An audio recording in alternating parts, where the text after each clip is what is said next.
for the first time ever, it's like this parallel universe, like those old Star Trek episodes where you can actually really see, as Jeff would say, everything priced in Bitcoin in the future, it's lower, it's deflationary. And yet in dollars, it's inflationary. And yet we were all taught these things. I was taught this in economics at MIT. And when I got to Wall Street, they said, oh, this is what the Fed does, and this is why it does it. And you just kind of accept it as fact, right? Just like the kids these days they can't all be wrong. Right, yeah. Just like probably the kids at school, yeah, accept the fact of climate change is caused by this and the meat eating and the nah. And so, but it takes maybe someone like you to step back and say, well, wait a second, maybe none of this is true. And it's great to have Bitcoin as a practical parallel universe where you can actually see how in this world it's actually weirdly doesn't have to be that way. And then when Jeff starts saying things like, well, look, technology should make everything cheaper in the future, a lot cheaper. Look at your iPhone and et cetera. It's a great way to look at this. I'd say more and more people are opening their eyes, but I would just say still probably the majority of the public is still not aware about their money. And if you're in a lower income or maybe a lower educated population, you still think that the government sending you checks is the best and only way out. Absolutely. I think, but the beautiful thing about Bitcoin, as you said, is that it's a parallel universe and it's just out there.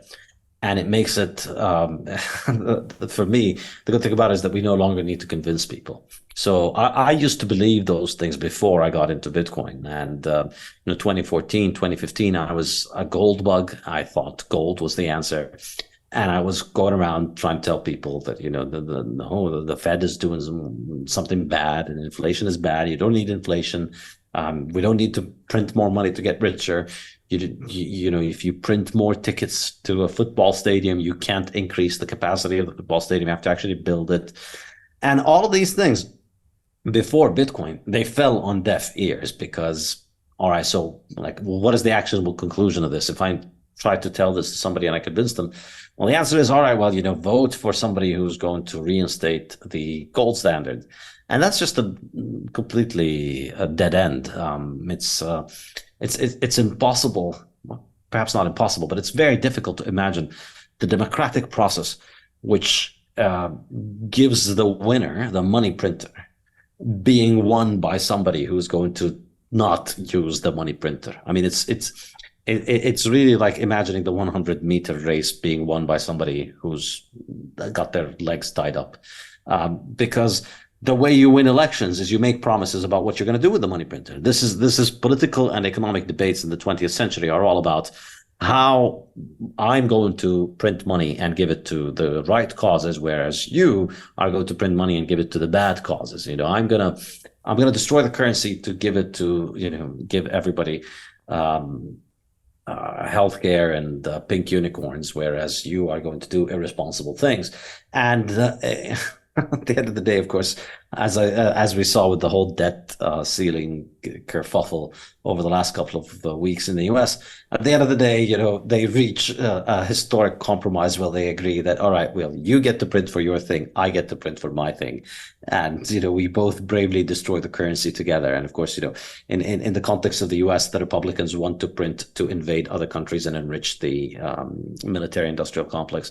The Democrats want to print to buy votes domestically and. But eventually there's always enough money to go around because it's a money printer and there's no opportunity cost. And that's the key essential concept that I try and explain in the Fiat standard, that government money destroys the concept of opportunity cost in politics. And so it's very difficult to get the political process to produce somebody who's going to say, we're not going to destroy the currency, we're going to protect the currency. And that's going to result in, something that can vindicate the ideas that I have. So up until Bitcoin comes about, it's a very lonely, desperate struggle.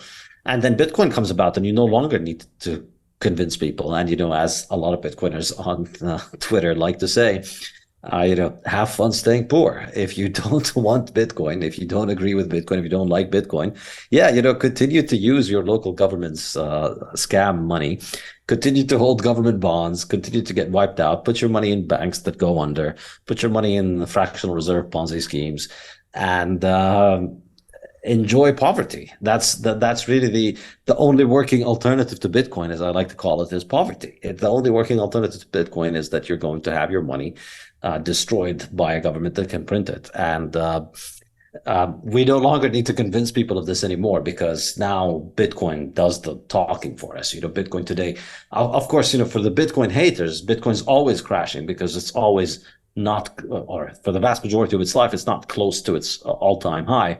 And so they're always looking from the bottom, from the top down, and saying, well, it was a 69 and now it's a 27, so it's failed. Yeah, but it was a 69 for a few days, that it was in the 60s and 50s and 40s for a few months. But for the 14 years of its existence, the vast majority of the 14 years of its existence, it was way under 27,000. So for the vast majority of people who had bought Bitcoin at any point, they've done much better than any other alternative. So if you look at any kind of time frame that's longer than 3-4 years, basically Bitcoin outperforms pretty much everything.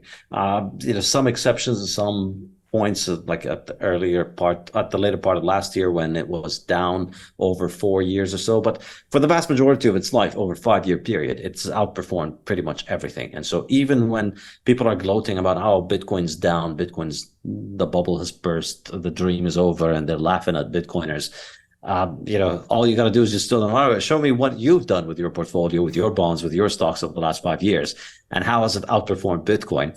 And of course, it's not just that they haven't outperformed Bitcoin, it's that they haven't outperformed Bitcoin while essentially doing nothing with their life but trying to outperform inflation. So you're on CNBC every day, you're reading books and reading articles and paying subscription to newsletters and hiring experts and hiring fund managers and following all the latest fads and trying to develop an investment thesis and investing in all kinds of different companies and jumping around from one to the other and following fundamentals, but also following technical analysis. It's a full-time job, and it's a full-time job that, people with PhDs in economics and giant supercomputers do, and still can't beat Bitcoin. And so, what hope does the average dentist or doctor or athlete or engineer have? Basically, it's very, very, very difficult. So Jim Rickards has just recorded a video that's not available to anyone in the public, and he's going to be talking about how this upcoming recession is going to be fast, it's going to be bloody, it's going to be nasty. But at the same time, he's going to show you how you can position yourself to profit from all of this chaos. Now, we've made this video only available to our viewers. Go to londonreal.tv/Jim. Watch that immediately. I can't say enough good things about Jim Rickards. He understands the global economic system better than any guest I've ever had on London Real. His predictions are almost uncannily true, and you can learn how to profit from his vision, from his expertise, and his understanding of economics. So go to londonreal.tv/Jim or click the link below. It's an excellent, excellent look on what's going to happen in the future and how you can position yourself to profit from that. Jim is one of the best in the business, one of my favorite guests on London Real, and he's very, very good at predicting the future and showing us all to profit from it.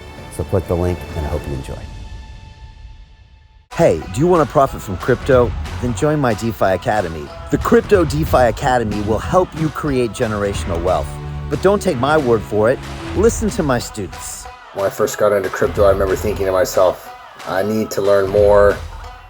Brian Rose, learning crypto, learning DeFi, gotta do it. I am so grateful that I jumped in and did this. I had to break through some limiting beliefs that I can do this, that I can afford this, that I can be in this. It challenges the things that are deeply rooted within us. Joining DeFi Academy has been one of the best decisions I have made on my blockchain journey. This course was a life changer, a game changer, a huge eye-opener, coming from knowing practically nothing at the speed of the learning over 4 weeks was just fantastic. The information you provided in this class was invaluable. I feel far more confident in my next steps. You took complex concepts and made them easier to understand. What's different than so many other ones is it just doesn't tell you what to do. It actually makes you do it. This is for people who are serious about becoming traders. This is the way it should be done. I realized from this learning experience again that It is not about what you learn, but about who you learn it from. The energy was insane. I've never experienced such incredible energy on a live call. Brian Rose, you are a legend, my friend. It's the only thing in the market where you can get all information and learn everything what you need to know. Everything is so clear and so well done, and I'm just forever grateful for this program. It made me feel so much more confident about crypto than I did before. I did not anticipate how passionate I was going to become about it. It's also been like a big learning experience for me, not just in the crypto space, but just an overall balance of life. What I've learned is, how to take ownership, of my life in a way that I really hadn't before. Yeah, you can't put a price on that, really. I would recommend it to anybody, top notch. Excellence does not come cheap. So if you want excellence, you got to pay for it, but it's so worth it. Pull the trigger. That's what this course is about. You're not going to regret it, really. It's amazing. Thank you, Brian and team. So what are you waiting for? Crypto is happening now. Click the link below, submit your application, and let me mentor you on how to create generational wealth and build the decentralized financial infrastructure of the future.